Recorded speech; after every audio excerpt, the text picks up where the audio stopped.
to episode number 52 of the Developing Dads podcast. Yes, 52 already. I still think we're cheating. We haven't quite done the year yet. Sure, we've done 52 weeks. And we also missed an upload on a Monday, which is completely outrageous. But we've managed to make it to 52 episodes so far. I think we've got maybe like 2 or 3 or maybe 4 left to go until we hit that full year. I think we started in the start like 4th of January or something, didn't we, Neil? Yeah. So we're not far off. A bit gutted we're doing it on a Tuesday night when we missed Monday's upload. But what can you do? A little bit, but I think if we actually reflect upon our previous, like our last podcast, we were kind of talking about the idea that we're not doing it for anyone else. And it's good to have that deadline because it's like we need to upload on a Monday at 7 a.m. and that's what we do. But at the same time, I think we were really going to push ourselves and stretch ourselves if we were going to push for like a Monday upload, right? The Monday upload would just been really, really difficult to be able to stick to and basically actually work. Like it just wouldn't have worked because you were so busy, I was so busy and all that kind of stuff. Yeah, no, I agree. Hopefully, you cut out a little bit there, so I didn't catch all of it. But yeah, it feels like, it's been a couple of weeks. Last time we spoke, it was Brewdog, I think. Yeah. Oh, that experience. That experience. I actually watched it on YouTube just earlier and the video came out quite well. It's fine, but the annoying part is, right, when it's like when you go to a restaurant or you go to a coffee shop or you go to a bakery or just anything like that, or you order takeaway. I just expect it to be better than I can do in my own house, right? Yeah. I don't think it's unfair, right? If literally your job is to make coffee and you can't make it better than I can at home, I think there's something wrong. I agree. Yeah. It's like the podcast, our setup that we have right now sounds ace. It's brilliant. It's all organized. It sounds brilliant. It's all works really well. But how's that better than £100 an hour podcast studio? Yeah, I know. It's a bit overkill. Yeah. But I would have, I think, like I said to you before, I think if I had all the money and either you lived close enough or you were willing to travel potentially, or I was willing to travel to you, I'd do like a Rich Roll podcast kind of thing or a Stephen Bartlett or whatever else. And I'd build a podcast in my room in a house and just fly down for a podcast episode. Yeah. They go all out. Like Steve Bartlett's been to some locations just to get that one interview. Yeah, but it's fun. Like I think a podcast, we've kind of remarked on it before in the sense that it's like going to the pub, but without the alcohol. And there's actually some sort of like end product out of it apart from a hangover. Yeah, no, I agree. But in today's episode on the Developing Dads is going to be a bit of a random dad chat because we've had a couple of weeks before we've actually spoken to each other. I think we've probably got lots to catch up on and some musings, some interesting musings about life and general and whatnot because I've been traveling, Neil's been traveling, we've been doing things. I've got questions. I've read a book. When you come out of a book, you're like, oh my word, what's going on? So it feels good. And we always do actually start with these Developing Dad podcasts just because, men don't talk to each other enough and certainly siblings don't talk to each other enough or people just don't talk to each other enough anyway. So we always start with, Neil, how are you? How was your week? What have you been up to? What a great introduction. How am I? I'm good, but I'm coming down from a very good, I was on that high last week and I come back to reality now. So last week was probably, and I've been thinking about an episode we can do towards the end of the year, which is like highlights of 2022, quite a standard one. But I think this would go into that highlights of 2022. So I flew down to London on Tuesday and the kind of plan was to get Rebecca to fly down the same day and Rebecca's mum was going to come and stay in our house and kind of look after all the kids. So I did a bit of work on Tuesday. Rebecca flew down, met her for dinner, went to a really nice Italian, and then managed to stumble across a whiskey bar, which was really nice. Then Wednesday, I went to work, and Rebecca was kind of free to roam London, so she had a great time finding random spots for lunch and cocktails, and just loving her own time. And she doesn't get that often enough. She's either with friends or with family. It's not like me; I travel quite a bit with work, so I always have these kind of random moments of just me. So she didn't have that, which was really nice for her to go through that. I had Winter Wonderland with my work colleagues on Wednesday, which it was actually really good. It's kind of now earmarked potentially next year. Gordon, we can all go as a big family. I thought it was great. Have you been to Winter Wonderland? No, but it cost you about 25 quid a ride or something stupid, isn't it? I mean, it was free for me. Oh, right. Well, you might want to start saving now, Neil. We had a VIP area with our own fire pit and like waitresses, waiters and stuff. So it was very, Goodness very me. nice. And I didn't get home till 3:30 in the morning. So I think I'm probably still recovering from that shenanigans. It was a good 12 hours of drinking.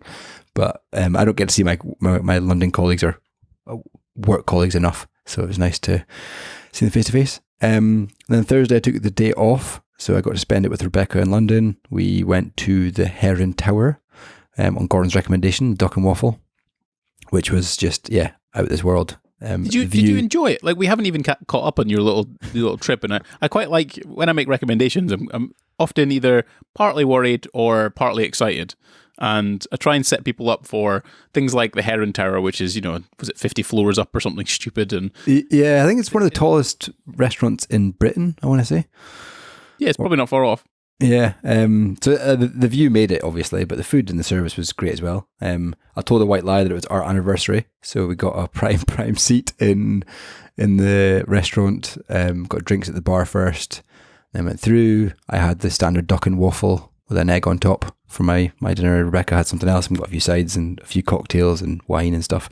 It's a great place to go for a wee lad from Dunfermline or a wee lad from Aberdeen, where the tallest building's about 2 stories, and you get to look out onto London and whatnot. It's a very good touristy thing, and the food is nice. Like, it's perfectly fine. Because we went for Laura's 30th birthday. We went there with Olivia, and we got this very nice picture actually of Laura was breastfeeding Olivia while she was having a breakfast, and it was like looking out onto the skyline, which was pretty cool. So no, I'm glad you enjoyed it. It's kind of pricey the way. Yeah, it is pricey. I mean, we had to pay a deposit to go there and book. I don't know if that's a new thing, but that kind of lessened the blow on the bill because that was already done. Like, I paid, right. I think it was like 50 quid deposit for 2 of us. Yep. So yeah, that came off a few months ago and I booked it. So it wasn't too bad for lunch. And by this point, I got off my hangover because I woke up pretty rough. And then we went to meet a friend and her a friend and her partner. We're going to their wedding in April, so we met them for dinner in a brewery, which just ended up with more alcohol. So where was the brewery? Oh, now you're testing me. Was that around the Heron Tower? Or it was a bit further out, or a different place? Bit further out. But I'll tell you the name of it. I would highly recommend it. And it was like a tap room because, so it meant cheap drink. It is the anticipation, Neil. Abbott Street. I don't know what part of London. Street, yeah. Abbott Street, yeah. Okay. Where on Abbott Street? Was that in Borough? Did you go to the Bermondsey Beer Mile? No. It was near a kind of outdoor cooking place called Acme Fire Cult. Oh, you were in Dalston. Oh, okay, right. Dalston's quite a fancy area. And there was that's where she lives. There's a brewery. I'm just trying to find. I can't find it. Yeah, Dalston's. It's a fancy area now. It's where all the hipsters moved out from Shoreditch and went to Dalston, and they're paying like 40-foot brewery. Well, very, okay, yeah, very, I've heard of it. Nice, And excellent.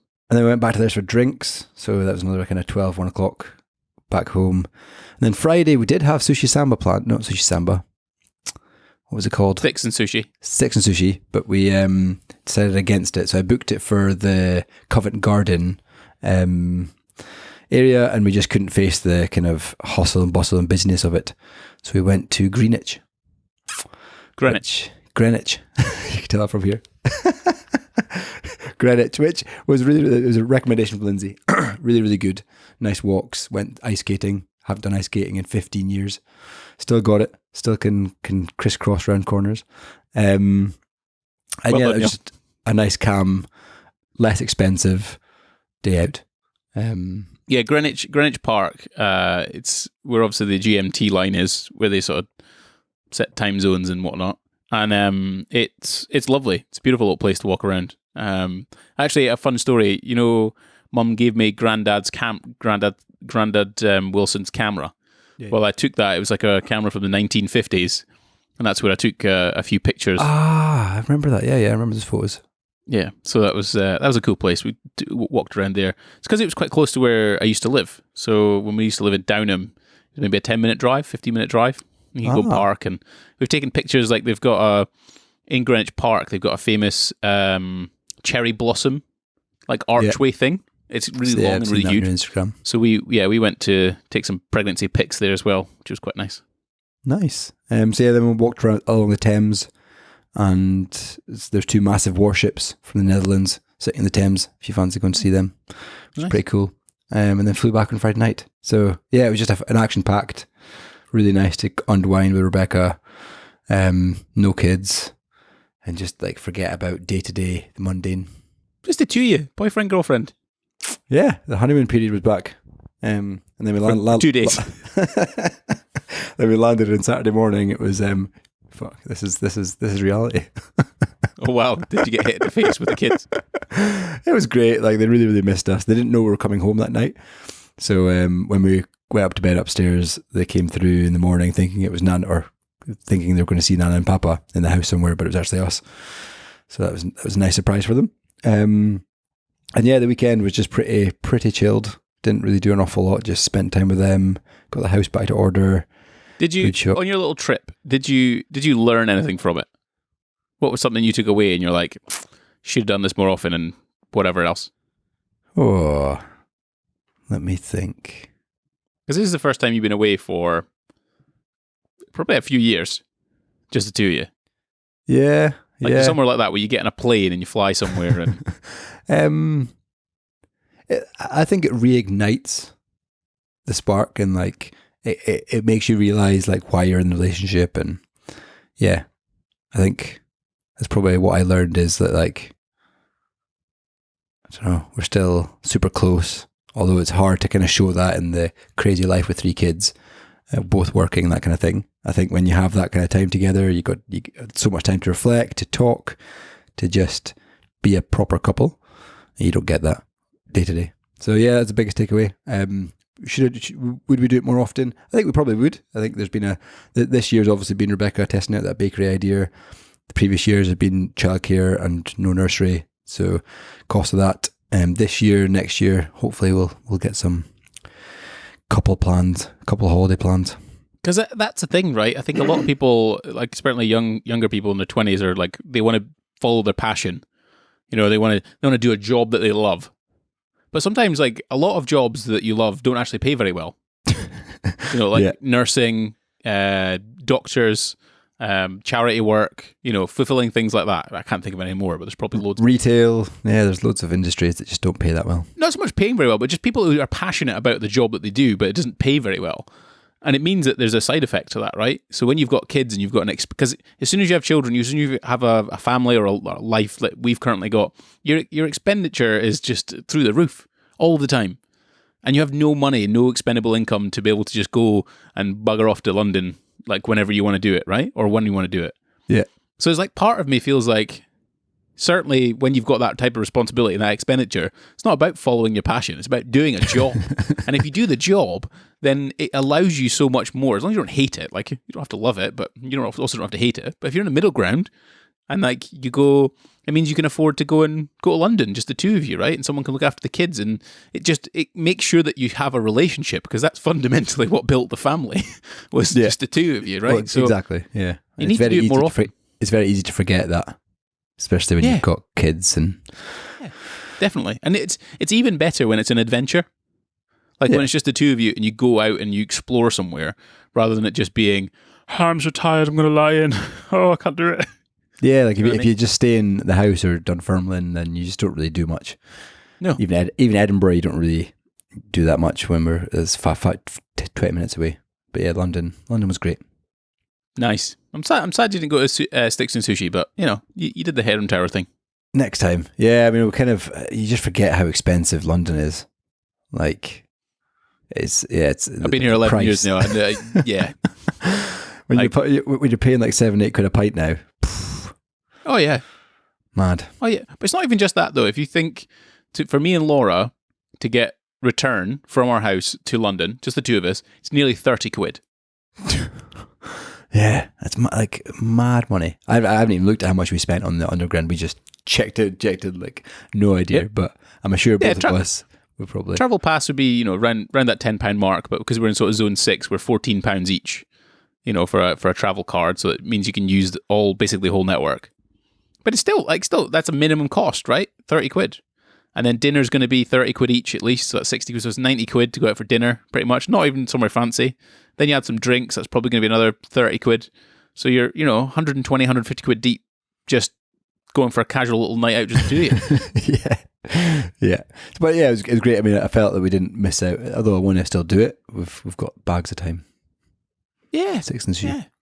Anyway, you've been gallivanting Dubai for 40 hours. A bit of gallivanting, yeah. The first thing I did was I filmed a talk at the Imperial College London, so a fancy ass place in London. So I was capturing some content for this guy called Cliff who owns Speechify, him again, which was I don't think I updated you on that, but that was fun. That was all right. Nice. I got a new camera as well last week. Now, everyone just sort of raises their eyebrows and like, Gordon just keeps buying new stuff, but basically, everyone. You mean Laura? Well. It's not like I don't have to justify it at all. It's a business expense. But I've got 2 cameras. I've got a video camera, and people are like, what? They always think it's really funny when I tell them that my video camera doesn't take pictures because it doesn't take pictures. It just does video. But when I switched from using a photo camera that does video to a video camera that only does video, the difference in the two of them you wouldn't think would be much. It's huge. It's like night and day in the sense that the usability, so just like the buttons and the internal things that the thing has, it makes my life so much easier to capture video. Because when you're capturing video, it's totally different to taking a picture. You take a picture, that's pretty much it. Right? You've got to make sure the exposure's good and depth of field and all that kind of stuff. But realistically, it's point, press a button. Yeah. When it comes to video, you're capturing audio, sometimes multiple audio sources.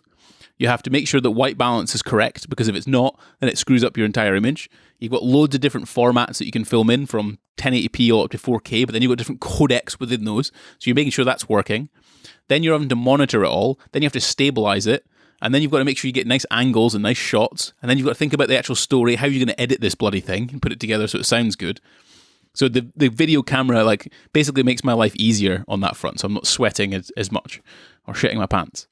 And then what I was lacking there is, because a lot of my work is video and photo, so people like candid photographs during the time at which I'm filming or doing something. So the 1DX that I have, although it does take very nice pictures, it is old technology. It's like 7 years old in terms of technology, which is a lot for a camera. But then also it's massive. Like, it's the size of my head. It's absolutely huge. So it's very difficult to be able to carry it like on the hip. Like, I can get a little clip thing that I can carry it around in. So I decided that I was like, it's time to probably upgrade. There's a new Canon R6 Mark II came out. It will match my video camera much better because it's the same picture profile thing that I use, but it'll be a very good B camera. It's much smaller. It's easy to put in the hip. It takes great pictures. Much more modern. Like it has an autofocus thing that can recognize animals, different types of animals. Wow. AI. Eye autofocus on an animal. It recognizes cars and bikes. So you want to take pictures of those. And it also takes 40 pictures a second. Jeez. That's bonkers, right? Like full on, full picture, raw, every 40 a second. Mental. Wow. So anyway, got a new camera. So I was testing that on the Monday. I like it. I think the stuff that I buy is expensive, but every time I buy new technology or buy something better, it often pays for itself. So I think I'm at that point, certainly for a little while now, maybe a year or two more, where I won't need to buy anything or do anything with. But yeah, loving it. New camera. Excellent. The rest of the week wasn't that entertaining, to be honest, apart from Friday. Is it Thursday? I left on Thursday. Did I leave on Thursday? Did I leave on Friday? I think I left on Friday. Thursday. Yes. I was in Dubai. So basically I flew, Thursday afternoon, flew to Abu Dhabi, in fact, which isn't Dubai, but that was where we were flying to. And then we got a taxi basically from Abu Dhabi, which is about an hour towards Dubai, stayed at the Atlantis on the Palm and filmed a conference thing that Ali was at, and covered a YouTuber big event thing that was being done. 1 Billion Summit, it was called, Neil. 1 Billion Summit. Wow. So he was doing a talk, so I was covering that. A few interesting things. we were lucky enough that the tickets were sponsored, so we flew Etihad business class, which I must say was very, very nice. I thoroughly enjoyed it. The flight home had a door, so I was in like a little cabin. It was, oh, wow. Like I was just sat there like an absolute boss, just mimosa, nuts, crisps, just watching a movie, just loving life, really. The flight times were horrific. It was like 2:00 in the afternoon, but we were delayed an hour, so we left at 3 in the afternoon, arrived in Abu Dhabi at 1:30 in the morning. Yeah. Wow. And then the flight home was at 2:55 in the morning on Sunday. So it was literally a 48-hour trip to Dubai. I also didn't realize that Abu Dhabi is much stricter when it comes to things like video equipment and cameras and all that kind of thing. So I ended up getting my little bag that had all the stuff in it labeled. So it was like, go to customs, and obviously they had a label on it, so they'd stop you. But what I did was, I just walked through customs and kept walking. So I just didn't stop. Kept walking, I was in the car park, so it was fine. Did you keep the label on? Yeah, well, I took it off eventually. I took it off when I got back into Abu Dhabi. But so, tip for anyone, don't fly into Abu Dhabi if you've got anything that's anything but a pair of swimming shorts. God, they could have confiscated it all. Yeah, they would have. Yeah, they would have done. So that would have made for a great trip, wouldn't it? So that was that. Enjoyed Dubai. Went to stay at Atlantis. Very expensive hotel. I maybe get into it in the random dad chat, but it's there's a couple of dark things about Dubai that I didn't realise that happened, and it just wasn't very nice. But we can get into that later on. And then that's kind of the week. And then the following week, I had like a few projects and stuff. I had a filming day with a client.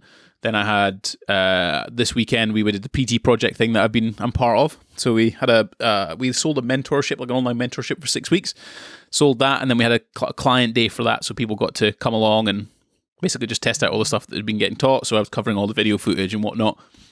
And we even recorded a podcast as well. So I was on that for the PT project. So that'll come out talking about my journey in the fitness industry, and then all about content creation and all that kind of jazz. So, yeah, pretty fully packed. And then again, I'm off to Dubai on Friday for 36 hours. Oh my goodness. Yeah, wow. Fly Friday afternoon and come back Sunday evening. Yeah. I haven't asked Laura yet, but I am considering, because we've got these like weird flexi ticket things where you can basically change your flights. I am thinking about staying until Tuesday, but I don't know how Laura's going to feel about that.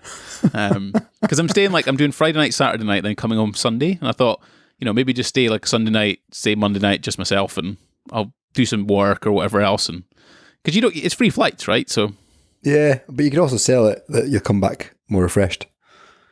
Good. That's good advice, Neil. What I'll do is I'll just go up to Laura and go, I need to get refreshed. I need 48 hours myself. Yeah. I'm going to turn my phone off. You won't hear from me. Gordon. So that's, I'll let you know how that potentially goes, Neil. We don't know yet, but. That kind of leads on to my question. So Gordon asked me before we started the podcast, he was like, have you got any notes for this random dad chat? I said, no, but I've got one question. And it kind of leads me on to what you just said about kind of going away with the family and stuff. And how do you deal with guilt and being away? So now this is my second week that I've been away in a row. I was away last week. I was away the week before in London. So not that extravagant, but still away from the family. Yeah. How do you deal with it? How do you deal with the guilt of like Olivia? Does she realize? Is she a bit grumpy when you come back? Laura, is she okay with it? I'd say that the first year of Olivia's life, I didn't feel particularly guilty. And I also didn't feel like I was missing out on much. Just because they're kind of developing, right? They're developing quite, not slowly, but certainly not in any kind of reciprocal way. Like I think I've talked about it on the podcast before, where I think the first 6 months or 9 months of their life, they're kind of fully dependent on mum. And realistically, like you're changing bums and you're doing some bits and pieces, but especially if mum's breastfeeding, you're just helping, right? You're just tidying up. You're doing some bits and pieces. It's a one-way street when it comes to what they want and what they're willing to offer, which is basically nothing apart from maybe the odd little smile or fart. That's pretty much it. But after that, we're really in this phase now where Olivia's like, she's saying new words like moon and car and yeah, she's just like, it's proper development stuff that you're like, oh, I don't want to miss that. And I really want to be part of it. So when I was away, certainly in Dubai, I missed them. I missed them both. I missed them a lot, in fact. And it's becoming more difficult the more that the older that Olivia gets. So I don't know how I'm going to cope with it from then, but certainly for the first year, I didn't like being away, and I didn't want Laura to have to deal with it all herself. But at the same time, and even now, like, it's what I've got to do. At the end of the day, we're not billionaires. We have to maintain a house, and I don't do it all the time. I'm not away a lot. In fact, I'm probably home more now that, I'm freelancing again, and I get more time with Olivia and I get more time with Laura than I would be if I was employed, which would make it much more difficult. So, part of me I just have to accept it, right? I just have to accept the fact that someone has to go and do something.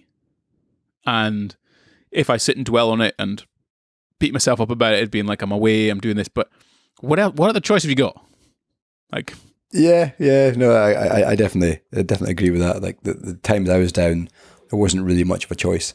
More in the summer, I was down like a few times a month, back to back. But I try and, I don't know, I go into almost like practical mode where if I know I have trips coming up, like a few weeks ago when I came down to record the podcast with you and do a training course, I like the night before or the weekend before, I'll do some meal prep for Rebecca. I'll do like a meal plan for what's happening during the week for food. Like try and soften the blow a little bit, like make sure there's not loads and loads of washing ready to be washed or put away. I think she appreciates that, but there is that kind of, she's now got 4 mornings and 4 evenings of putting 3 kids to bed, which has its challenges. And she's got to do that back to back. So like when I'm away, I do feel a bit guilty, especially if the kids are kicking off or one's sick. And yeah, and there's, I guess, it doesn't bother me too much, but there's definitely that guilt. There is a bit of that. And, I try and encourage Laura as much as possible to organize things for herself. Like, please go away. Like, please go and do stuff, because I want to look after Olivia. Just let me know, and I'll take the reins and let you have your time, and you go out with your friends and do whatever else. Even though I'm working, which I was working, it's still important that I think that's said and talked about and done. But there was a friend of mine where we were kind of talking about it, and he had a really interesting kind of point about things when it came to the responsibilities that, say, we both have, and even he had, which is you got to work, right? So you got to be an entrepreneur or a colleague or whatever it might be. You got to work, earn money. You've got to be a husband, so a partner, which is, what we are as well. We've also got to be a dad. Now, it goes in the order of which they can get rid of you. Right? That's the responsibilities, okay? So the first one is work, right? Work can get rid of you pretty quickly, right? They can just be like, sorry, you're not coming tomorrow, bye. They'll have to pay you off, they'll have to give you some money and all that kind of stuff, but at the end of the day, get rid of you tomorrow. Your wife can also get rid of you quite quickly if you want that to happen. And you can't do all 3, right? It's almost impossible. Yeah. And you've got to balance them a little bit at some point. But realistically, right now in our lives, work has to come first. It has to be something that we have to prioritize, and there is going to ultimately be a sacrifice. But it's doing things like you said, where you're trying to make sure that, ducks are aligned, you're trying to help out, make sure it works, but you've got to go and work. You've got to do your thing. And that's just unfortunately a fact of life, really. We don't all live on benefits, and we're not all billionaires. So yeah, like we see it a lot. I think this helps Rebecca kind of digest me going away, and I don't do it much, is that we've got 2 family friends who, one works offshore, 3, one works offshore, one works on cruise ships, and the other works in like Azerbaijan for 3 months at a time. So 3 months on, 3 months off. And they've all got young kids, similar age to our kids. That's how we know them through school.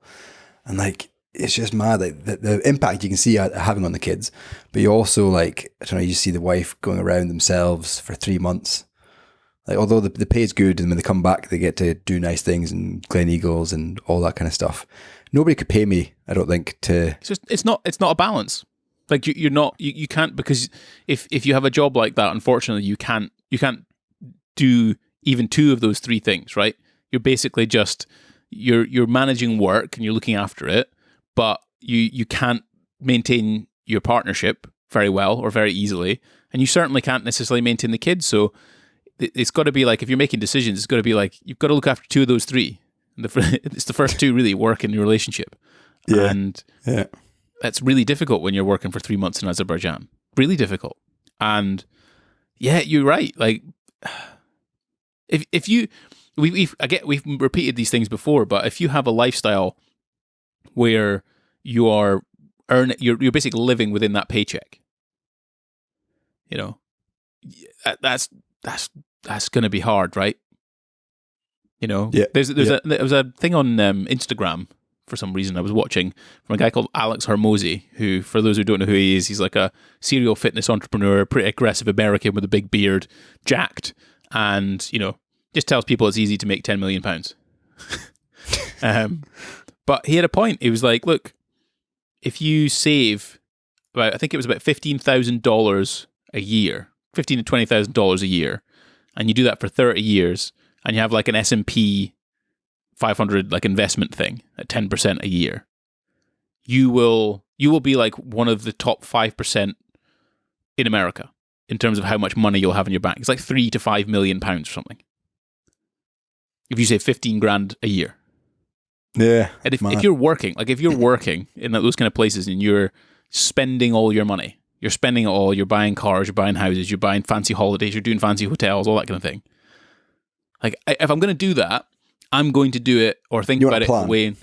It's not even just a plan. I'm just going to do it for 10 years and save as much money as I physically can. But what people don't do that, do they? They spend the money and ultimately they just have to continue to maintain the job. And the job that is 3 months here, 2 months on, 1 month off, you know, I'm not. Yeah, it's mad. Like when you talk about that, you go away for a week and you always already see Olivia's picked up new words or she's taken more confident steps. What you're missing in 3 months is just huge, mad. Because it's the you know the thing that graph that we talked about. I don't know what episode it was, but it was about spending time, where you spend your time, and you know your kids sort of in the first sort of 1 to 7 years or so. Spend a huge amount of time with their parents. That's the most amount of time you spend with your kids. Ever. After that, it declines quite rapidly and very fast. So it's like the early years of sort of your kids growing up, and you know, for half the year you're not there. Yeah. Half the time, basically. If you think about it, like over 5 years, you've missed out on 2.5 years worth of development. That's a lot. You think about it, isn't it? Yeah, and like all the birthdays, the Christmases, like, yeah. Yeah, not up for it. But it's priorities. Like this was when I was talking about the book that I finished. It was by a guy called Derek Sivers. By the way, if anyone's listening to the podcast, maybe one person, but if you get a chance, go and just type in like Derek Sivers into Spotify and listen to him on podcast. Really nice chap, lovely voice as well, worth listening to. But he was on Modern Wisdom podcast with Chris Williamson. Do you know him?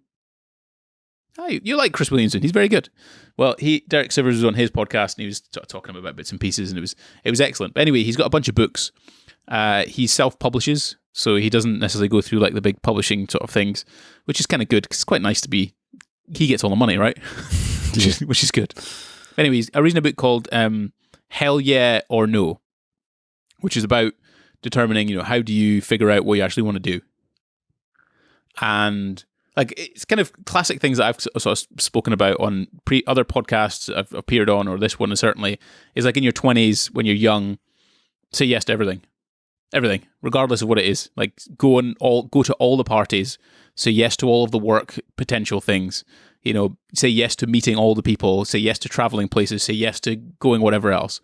But then you kind of get to a point in where we're in our lives where you kind of, you know, there is always a better option. And that better option is to go and spend time with my kids and my wife. Yeah. So the thing that I'm considering, if it takes up my time, it's going to have to be a hell yeah. Because if it's not, then probably no. Yeah. But there was a few takeaways.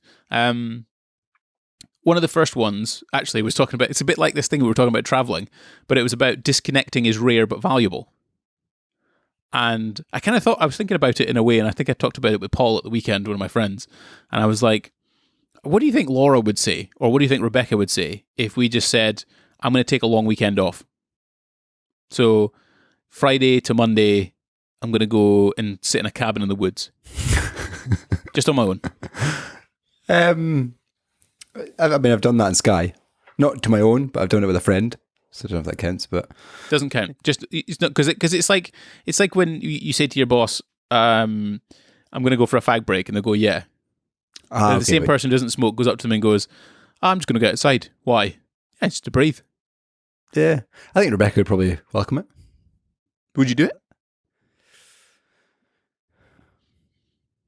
Don't know. You get an Airbnb, and you go into the woods in the cabin, and you just read or you write. Like there's no like you try and stay away from social media. Or you just go for walks. You just basically spend 4 days on your own. Yeah, I mean, just for the sake of it. I've heard lots of people doing it. Mo Gaudat, one of the guys we speak about quite often in the podcast, he did it recently. So yeah, it has appealed to me. I think, as with everything in this time of my life, money comes into it. Probably couldn't afford to do that just myself. It's quite a selfish thing. It's not like taking me and Rebecca out. That's the point, right? Yeah, no, I know. Would I do being it? Selfish. Would I do it? Probably, if I had more money. Right. Yeah, I thought that. But then the interesting thing is, do you think Rebecca would have the same response? I think I'd have to make it mutually accepting. So we tend to try and keep things fair. So if I go for a long weekend away, myself or not myself, then she'll go for a long weekend away in a few months. The question is, your proposition is, I'm going to go off in the woods in a cabin and I'm just going to spend 4 days there. And they say, who you going with? You go, no one, just me. I'm just going to go on my own, spend some time on myself. How do you feel about that? yeah. Rebecca would be all right with it? I think she'd be all right with it. I think she'd question, is it definitely on your own? Right, fine. But then my question is, do you think Rebecca would do that? No. It's interesting, isn't it? Because Laura wouldn't do that. I'm It's a male thing, though, I think. And I'm not sexist or anything, but Rebecca didn't like. You don't have to justify it, Opinion. Rebecca didn't like walking around London herself in the night, like past 8, 9 o'clock. She didn't feel comfortable. So yeah, I can't imagine her like in a cabin in the woods on her own. But I've now kind of got it in my head that I quite fancy doing it. Because I've never done it before. Like I've done like solo traveling before. I've gone to cinemas on my own for things like that. Like I've had dinner at places on my own. I've had breakfast on my own. But I've never really just kind of like just gone off, whatever. And, basically saying, unless it's an emergency, don't contact me. Yeah, no, I mean, I've done a wild camp myself. That's the only thing I can relate to that. But I still had phone signal and ability to. I'd still try. There definitely would be an ability to contact me, but the contacting would only be if it was like an emergency. Yeah. And I wouldn't go on social media or anything. I wouldn't like basically think it would just be my phone to make sure there's no emergencies and I can leave. But apart from that, I just read, walk, write, draw, do whatever. Yeah. Mo did it for 30 days. Wow, that's pretty hardcore. Yeah, I don't know if I could do that. But I just thought maybe a weekend, like a Friday, Saturday, maybe a Sunday, and come back. It feels like something that I don't know why, but I feel like it might benefit me, or it might be something that would be good to do.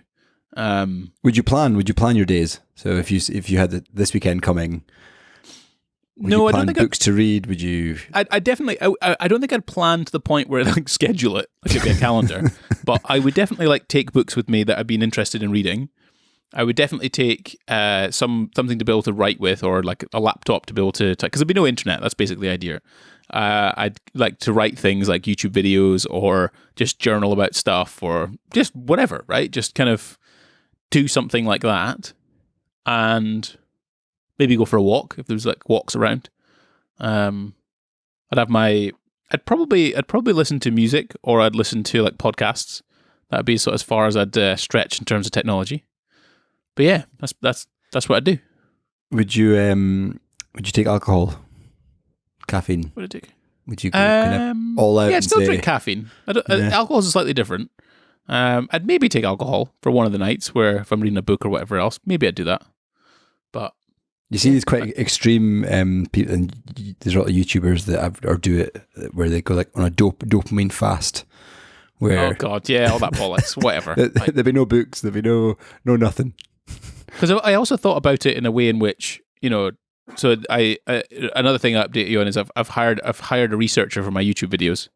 Like my previous one didn't quite work out, so I've managed to find another one. Nice. So hopefully they're going to come through and it should be good. But it's sort of like it might also be like an opportunity where there are like in your house you have so many distractions. You got all your stuff, right? You can start fiddling. There's always things to tidy up or move around. And there's also your kid. Like you want to play with your kid, you want to hang out with your wife, and you've got my in-laws up the road. I want to hang out with them. Like there's always stuff to do, right? There's always things to hang out with, which ultimately kind of just nudges all the other stuff down the pile of to do, right? So it also feels like if I did something like that, I'd probably bash out God knows how many scripts of YouTube videos.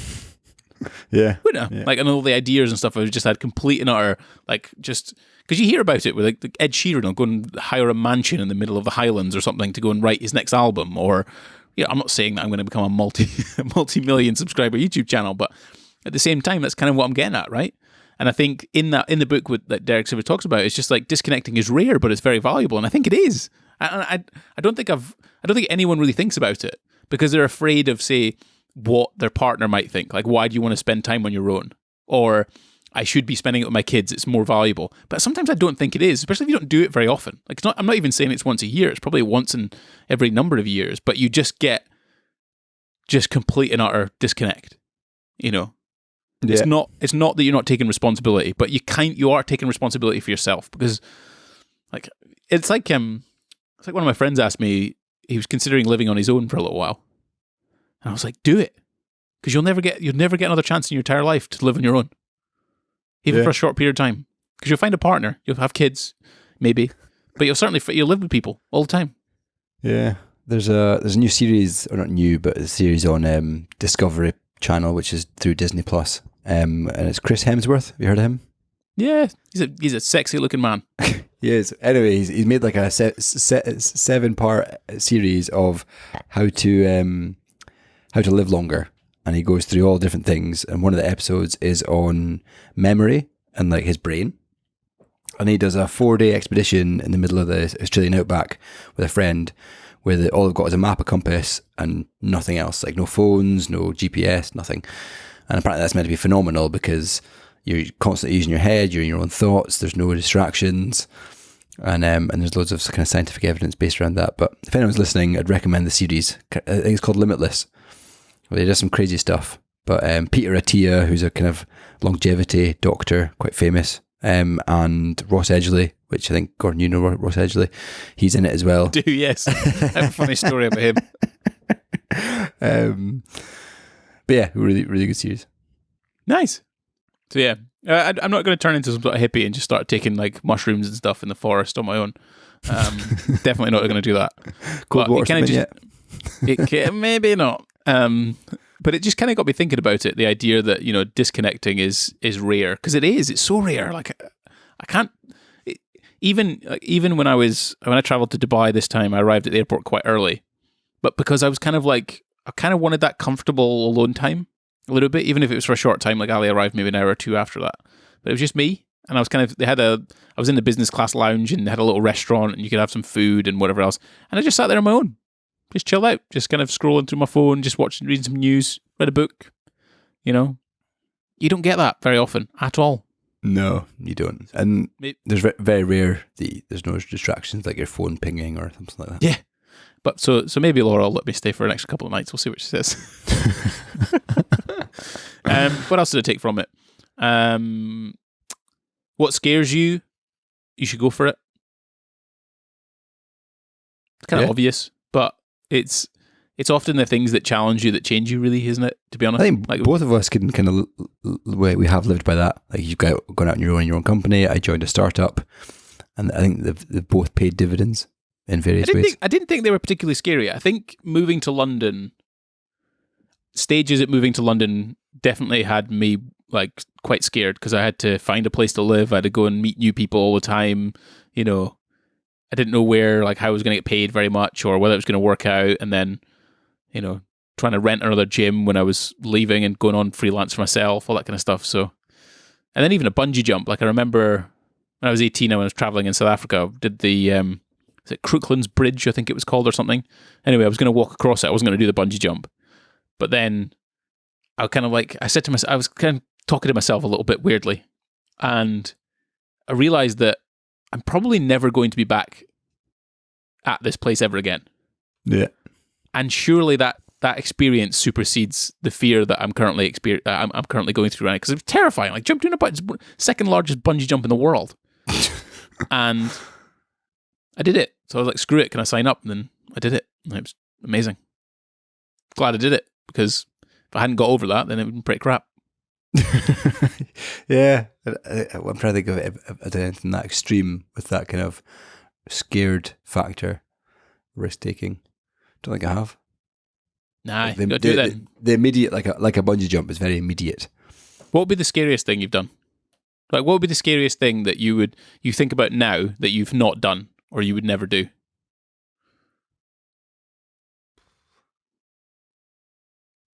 Skydive? Oh, something I've not done that I want to do. Yeah, so something you've not done, but you're like, Yeah. oh my God, I wouldn't do that. I'd do a skydive. Okay, so you do the skydive, but what would you be scared of? So think of. Scuba diving? What did Will Smith did something big for his birthday in YouTube Live one year. What was it? Oh, Will Punch someone in the face? I can't remember what he did. Neil's typing, if anyone's wondering what's going on the podcast land. He did a bungee jump from an airplane. Oh, nice. That terrifies me. Excellent. Right, I'm going to sign you up to a bungee jump then. From an airplane. Yes. The other one that was kind of interesting, and I've been guilty of this probably a reasonable amount, and maybe you have, but I certainly have, is where, I'll say I either want to be something or I want to do something, but my actions don't quite line up with it. You see what I mean? Yeah. So I'll say things, but then even sometimes I won't necessarily say something, but my actions ultimately reveal what I value. Because it's like, I think a lot of people get caught up with saying they'll do something or saying they'll whatever else, but like don't necessarily nudge or edge themselves hard enough towards the overall action, because that's really what shows what you want. Because it'll be like, oh, I really want to be a singer. But if you don't go and learn to sing, if you don't go and learn to do music, if you don't go and actively try and become a singer, then you don't value it, do you? Like if your mates at the pub or the mates at work are like, hey, do you want to come to the pub? But you're kind of your wife and your daughter or whatever else is at home, and you choose to go to the pub with your mates at work more often, then clearly you value that more than you do your kids or your wife and spending time with them.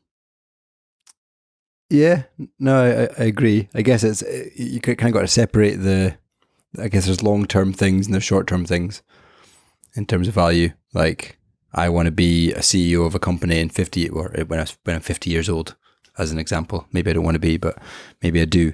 So, am I doing small steps to get there? Probably not. But then if I want my next promotion, or I want to go further into consultancy, am I doing something to get me closer to that? Yes. Yeah, I don't know. There's but I suppose you kind of are. Like you've got your distant things that you're ultimately aiming for, and you kind of sit there and think, I want to be a CEO of a company.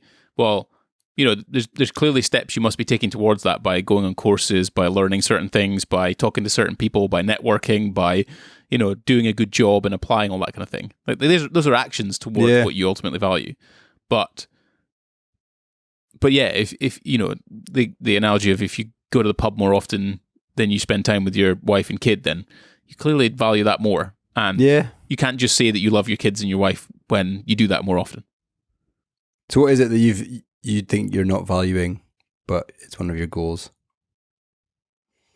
I think what I'm doing is not trying to have another income. I'm kind of comfortable in that I make some money, I do all right, I do pretty well, but I'm not stretching myself enough when I could. And it wouldn't stretch me to the point where I sleep less or I work harder or whatever else. I think there's things that I can do that will ultimately allow me to have more flexibility, more freedom, even more, in fact, which is basically this YouTube thing. Because I've proven to myself that I can do it. I can get the views. I can make the videos. I just need to make them. And I do. I want to value it because I do, and it's just a case of I've got to put the work in. I've got to do the actions, do the stuff. Yeah, small steps. Yeah, exactly. So get that researcher involved. He seems really nice. He's from Florida. Cool. Yeah, he's a PhD student. So I've got some scripts and things. I've got the system. I just need to start doing it and banging it out. And I think it also leads me into other stuff that I'm kind of keen to experiment with, which is basically trying to come up with proofs of concept so that I can then sell a product off the back of it to other people, other businesses that essentially want that product. So I'm kind of I'm dipping and diving, trying to, just trying new stuff, Why not? But yeah, those are kind of the main things. I think one of the other ones that we don't necessarily have to get into, but you're not your public self. I think a lot of people get afraid to put themselves out there on the internet, to do podcasts, to write content like blogs and whatnot, and realize that people are often criticizing the ideas, not the person. So when you share something, they're not criticizing your massive head. They're actually just criticizing that maybe you said something wrong or didn't say it quite right or it wasn't, accurate or whatever else. And that means that you can also change that. You can mold it and manipulate your public self. Yeah, I mean, there's a good saying on, again, going back to that Chris Hemsworth documentary we were watching on last night's episode about mental health and your mind and stuff, and your health of your mind. And one of they looked at the tribes and how they live and stuff, very scientific. And one of the tribe members said that you should always look through your own eyes and listen through your own ears. And I thought that was quite powerful because I think we so often look through other people's eyes and how they see the world. So they highlight Instagram feed and all that stuff, or not necessarily. We don't listen with our own ears with respect to. We kind of take on other people's opinions, we take on other people's thoughts and feelings, and they may not be ours. So I think that's good advice. All right. Excellent.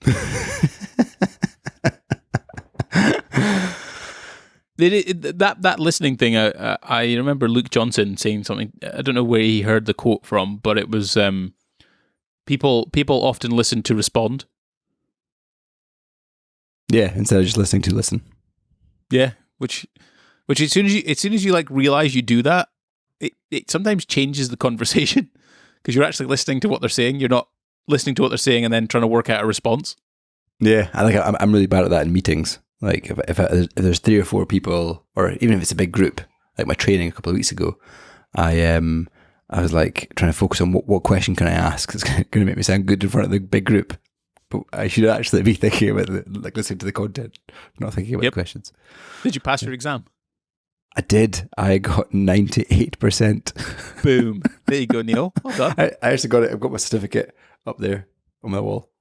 Well done, Neil. High five for that. Cheers. Did you go to the office dick swinging? I just got my result today, actually. All right. So I've sent a few messages to people. Just saying, check this out. Did someone reply saying what happened to the 2%? Yeah, someone said, is that only one question you got wrong? Which is quite nice. But yeah, I was nervous. I mean, this first exam I've done in 5 or 6 years. So you've got to kind of study for it, and I studied over the weekend. So it was a virtual one where they kind of track your screen, and there's a webcam and stuff. I thought it was on the week I had the training, but it wasn't. I had a week of prep to do. So 98%. Boom. Well done, Neil. It's because you're put on you're put on the in the spotlight, right? People are watching you, and you get assessed. And if it's either a yes or a no, right? I know. Pass marks 80%. So way more. You blitzed it. Easy. And it's just that kind of, I don't know what the word is, but you update your LinkedIn profile with your new certificate, and loads of people come. It's almost like when you get in a relationship on Facebook, or it's now official. Well, you stick it on LinkedIn, it's official in the kind of corporate world. And, that status game, Neil. You're getting stuck in that status. Have you taken a picture next to your certificate? Have you just kind of gone? No, but maybe pan the camera around a little bit and see if you can see it. All right. But yeah, but people come out the woodwork. They wish you well, and it's just that flex, isn't it? Like, especially old colleagues that like I left 2.5 years ago. I'm like, yeah, I'm still doing well. I'm still smashing it. You don't have anything to prove to anyone, Neil. If you're putting food on the table and it's hot, then I think you're doing all right. And my house is warm. Well, I mean, you've got to turn that heating off, Neil. It's expensive. Yeah. All right. I think that'll do for our random dad chat for today. Episode 52 of the Developing Dads podcast. It's gone well. It's very nice. I mean, it flew by today. 55 minutes. Already. Yeah. It's cracking. And again, it just reminds us that, we really don't have to put pressure on ourselves when it comes to like creating content and come up with ideas. And equally, if we're a day late in terms of the upload, I mean, let's be honest, Neil, no one's messaged me, and I can't imagine anyone's messaged you. 52 episodes in, and no one gives a shit. Oh, you can only laugh but cry. Hey, all this effort we put into it. By the way, if anyone has got to this point in the podcast, and they are a regular listener, please send me a message just to say you've got there. Makes me feel a bit better, that we put this effort into editing it, making it nice. Either way, to whoever has got to this point, I do appreciate you joining us on episode number 52 of the Developing Dads podcast. You can find us across all various types of podcasting platforms. You're probably listening to one at the moment. It's probably Spotify, but either way, you can find us other ones. Neil might upload on Instagram before the end of the year. Who knows? He might even do a collection or a compilation of some of his best bits of the year of podcasting. No pressure, Neil. So you can check us out on there. Say hello, write us a comment, give us a thumbs up. But yeah, I hope you all have a great week. I hope we get another one recorded this week, Neil, and we can make sure we get back onto our schedule overall. And yeah, we'll see you in the next one. Cheers. Cheers.